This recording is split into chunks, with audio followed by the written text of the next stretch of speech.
Започваме работа по Opel Insignia 2011 година.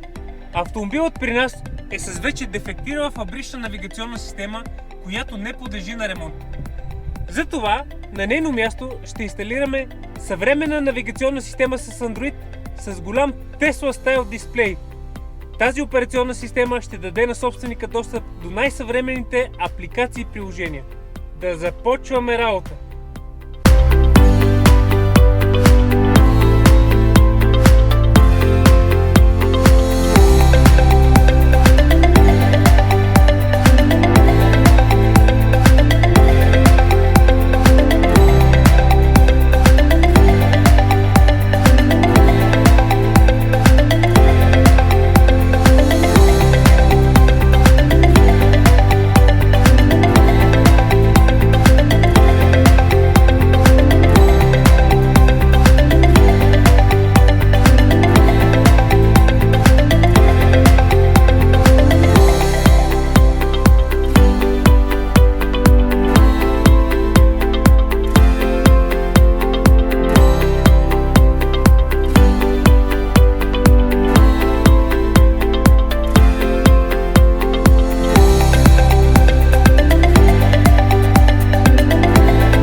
Инсталацията на Tesla Style навигационната система в този Opel Insignia вече е завършена.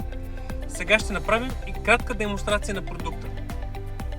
Това е меню радио. Станции се запомнят чрез кратко задържане върху тачскрин дисплея. При натискане на бутона Apps виждаме всички апликации, които са инсталирани на вътрешната памет. Имаме достъп до Google карти. iGo е офлайн навигационен софтуер, който поддържа 52 държави и е с гласови команди на български и меню на български.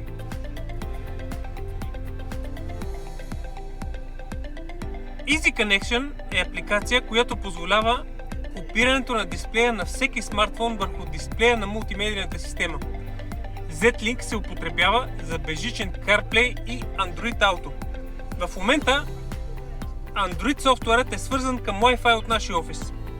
При стартиране на YouTube имаме достъп до всички видеоклипове.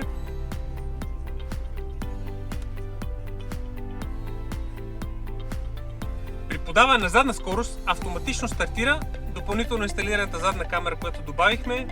Тя е с 170 градуса ъгъл на виждане и завиващи парколинии.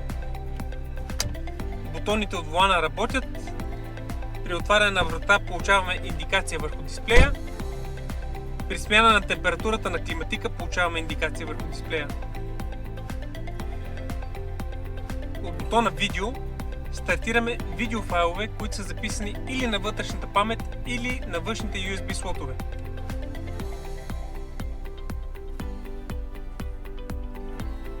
Тук са всички аудио настройки на автомобила, достъп до 16 бандов еквалайзер, Android настройки.